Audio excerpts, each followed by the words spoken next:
This video is brought to you by Miniature Market. Thousands of board games, miniatures, and paints, discount prices at miniaturemarket.com.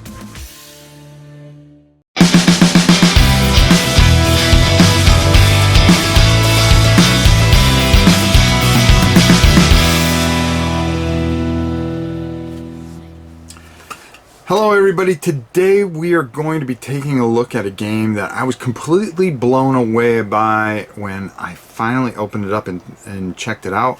My good friend Keith Collins, I didn't even know about this game, and at Gencon said, hey, this is a game that I really want to get. I said, well, I'll take a walk with you. And then when we went there and he explained and showed the game, it was right up my alley and I didn't even know about it.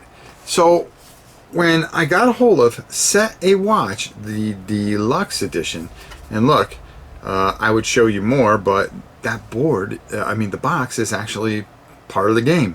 So, well, instead of me rambling like I normally do for about 10-15 minutes, why don't we just go down to the table and take a look at this fantastic experience.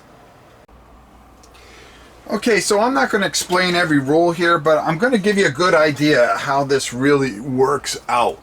And the most important thing is to show that there you get about 8 characters, and you get a lot of game in this little itty-bitty box. It all comes in this little itty-bitty box, and it even utilizes the box as part of the game. You open it up, and it's magnetically held, and this is your camp. Now, you're going to roll dice, like you see that we've done here, before you get going, and they are all going to have values on them. Also, you're going to have ability cards, but at least one card in each area is going to be turned onto the side where it is used. Now, you lose the game a couple of different ways. There are these summon cards. If you draw a summon card out of this out of the creature pile, and there are no unhallowed to pick from, or they're already used, well, guess what? You're going to lose the game because you cannot summon one. Every time you run into one of these, what's going to happen is the one off the top of the deck is going to come into this area, and this is the horde that's coming at you. The story is that you're at a campfire. One person is going to tend to the fire because you have to have the fire going, and the fire always starts on 7. Now, what does that do? It tells you that you can see ahead to creatures. So the first 2 creatures you can see, but you don't know what you have coming the rest of the way. Now over here is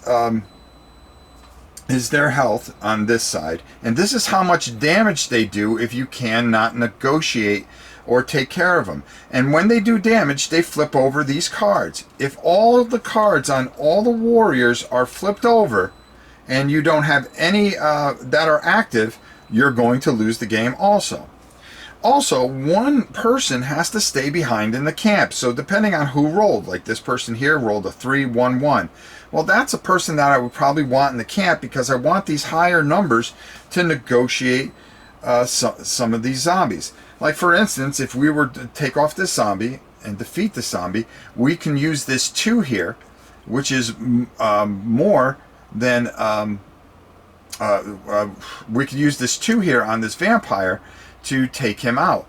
But that's only if we were able to see past this. If you have melee, you can only see this far. If you have a long range or far sight, you can see one additional guy. And there's different types of abilities that'll do different types of things and help you out in certain situations. There's also long range things that can defeat some cards that you can't see. So there's different ways to negotiate this, but you're solving a puzzle here. What you're trying to do is negotiate, use all your dice without using the abilities and causing them to flip over. Now, is there a way to use the abilities without basically tapping them in so many words? Well, yeah, you can put a die on it and that would use the ability. But if you ever wanted to use the ability a second time, you can't put a die on it to stop it. You would flip it over. Or you may be out of dice and just have abilities because you fought some heavier, like a lich here from the unhallowed. Then what you would do is you would have to flip one of these over to to deal a certain amount of damage or help you through a certain situation. It's all about puzzle solving and trying to take care of that wave. And once that wave's over, you can re-roll. Now, the person that's staying back in the camp can do a number of things. Number one, they can use their dice a certain way. They can, depending on what they roll, there are little things on here. You can seal, you can vanquish, you could bolster, and that can help you. You can check to see what the next map is. If you had rolled a 5, you could put that on there, and that can help. You can heal, which means turn over an additional card with a 6. You can chop wood. No matter what die you put here, you can build your fire. Now, as these things are being revealed, you're going to have to deal with some of these areas. Here, this card is going to give you +3. So at the beginning of the turn, you're going to get +3 fire. Now, if you get up to a certain area, like over here, well, guess what? The fire is going to be burning brighter, so you're going to be able to see ahead farther, which is going to help you negotiate and defeat some of these creatures. But there's also some abilities that can really hurt you. Now, this number here is the wave of how many creatures are going to be coming at you. And that usually doesn't happen. You could put a die here to scout ahead. You can look at a certain number of cards and say, well, man, I don't like either one of these. I don't want to deal with these right off, and put them into the bottom. But at the end is a final horde, and you are always going to have to deal with the Forbidden Tower last. The Unhallowed, okay, start with 1 card here. That's going to be the beginning of your horde at the end of the game. You're not going to be able to see that, but you are going to turn over, and every time a summon card comes out, and there's, depending on the how hard you want to make the game, Insane is putting all 4 summon cards in.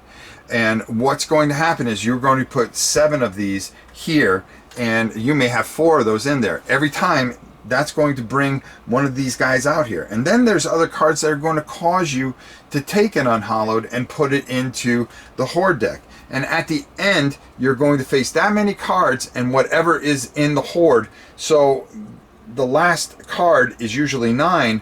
You can end up adding another 4 or 5, maybe even 6 cards. And how are you going to negotiate that when you only have 3 dice and a certain amount of abilities to help you out?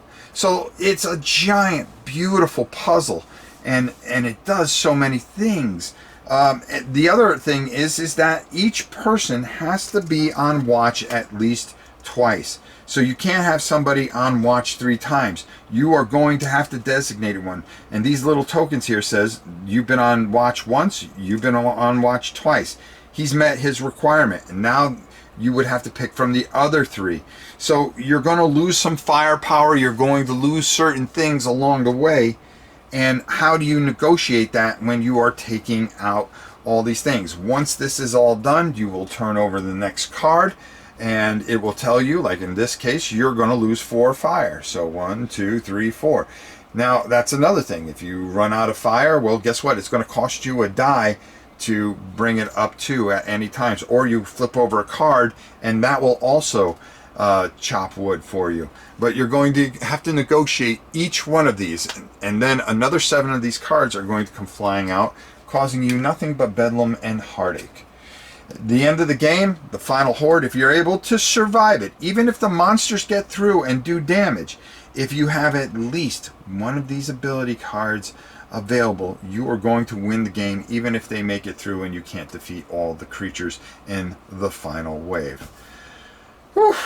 What a game. Let's go up top and get my final thoughts. Like I said, I didn't explain everything, but I gave you a good gist of how fantastic this little game is. And let's get my final thoughts up top.